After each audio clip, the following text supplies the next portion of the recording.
Bloomberg Audio Studios.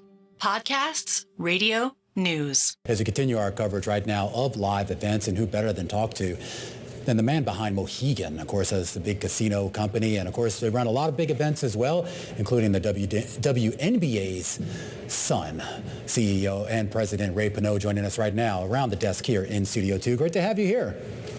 Thank you for having me. I really appreciate you giving me the time to be here with you. Let's talk about that discretionary spend, because, of course, we know the casino environment, which really encompasses a lot more than gambling. As, of course, you know, of course, it's concerts, basketball, a lot of other things there. Are you still seeing pretty healthy appetite for that stuff? You know, listen, when we came out of the COVID period, obviously, you know, resort operations had a significant spike. I think we're seeing more of a normalization now and a return to normalcy, which I'm okay with, because it's nice, steady growth, and there's no, you know, unexpected ups and downs. So I'm hoping that we can avoid that for a while. But I'm pretty happy with what we're seeing at the performance at our properties, and you know, continuing to evolve and meet our guests' needs. And I think we continue to do that. And I think that you get acceptance from your guests when you're able to provide them. Have you noticed any shift in spending? We've talked a lot about how the consumer might be hurt by inflation and other things. Are they spending less when they come to your resorts, or is it about the same? What are you seeing? So over the last 6 to 9 months, it's about the same. I think that we had a spiked period in there for about 1.5 years to 2 years where, you know, there was extra money in the economy and people had extra money in their savings accounts. So it kind of spiked all discretionary income spending at that point in time. And now it's cooled off, and it's about the same. We're hoping to see, you know, a nice steady 2 to 3% growth. We're in, you know, what I would consider mature markets. They've been around for a long time. Mohegan Sun, our flagship in Connecticut, has been open over 28 years now. So, you know, it's kind of in a steady state now. And what we need to do is continue to evolve and grow and bring new products to our guests to continue to encourage their discretionary spending at Mohegan Sun and our properties. Right. That's part of the, you know, description of things normalizing, that you fall back on the strength of your brand, of your reputation, and what you offer to your customers. Mohegan Sun, one of the most prominent Native American-owned businesses in the world. You're in Connecticut, New Jersey, Pennsylvania, and Canada in the Niagara region. What do you understand about those specific markets better than bigger competitors like a Las Vegas Sands or an MGM? Listen, I think it's a very competitive environment, whether we're talking about Sands or Wynn or Caesars, right? Those, the Hard Rock, you know, all big competitors for us. But, you know, we fall back on our culture and our brand and who we are.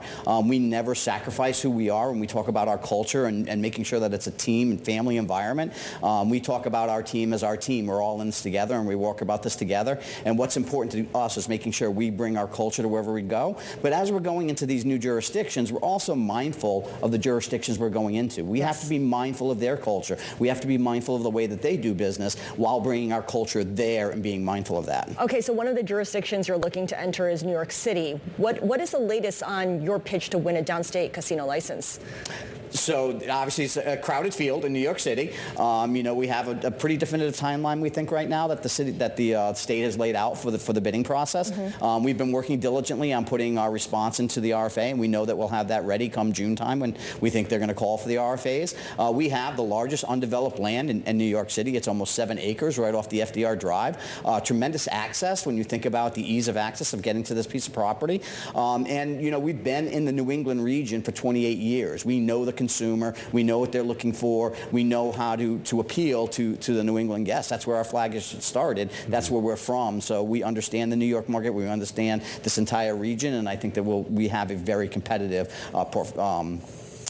presentation to put forward to the state. It's interesting you bring up the location on the FDR. I don't want to make this too hyper-local, but as you know, some of the competing bids, of course, are more focused on the west side, and that seems to be, at least from what we heard from this administration, the Adams administration a few months ago, that they were leaning a little bit more towards that part of the city. Are you worried at all that might actually undercut you?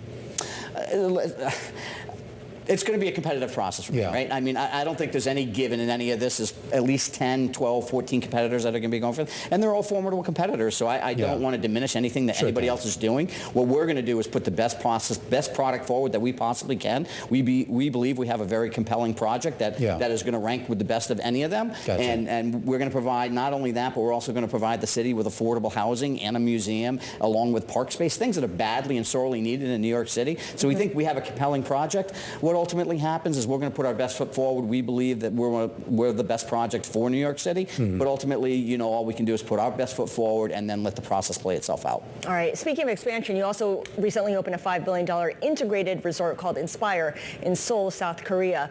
The casino will be a small part of the project, which matters because according to Korean law, only non-citizens can legally gamble. So what do you anticipate the breakdown to be? Will it be like 80% non-gaming, 20% gaming, or more like 50-50?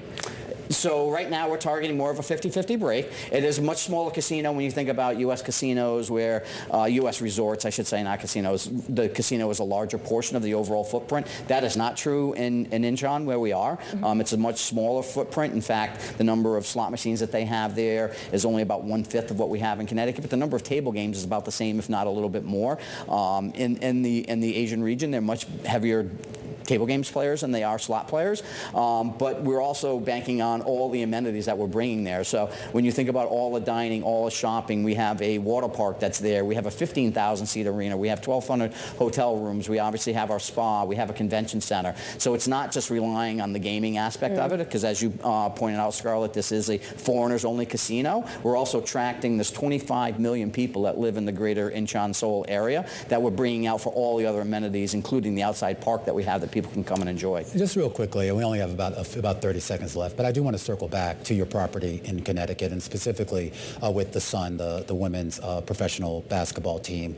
As I'm sure you know, Boston wants your team. Are you going to give it to them? Yeah. Listen, they say it should be the Boston side. The interesting thing is it's a great partnership. We actually had a game in Boston. Yeah. I don't know if people are familiar with that. And we sold out TD Garden. Yeah. And that's why they're saying they should move there. Well, you know what? We sell out the Mohegan Sun Arena, and they do a fantastic job. And we were very fortunate. Caitlin Clark's first professional basketball game was at Mohegan Sun. Yes, we did. We all watched. Yeah. And it'll stay at Mohegan Sun as far as you're concerned. Ray, thank you so much for joining us today. Ray Pineault is Mohegan President and CEO. Appreciate it. Thanks for having me.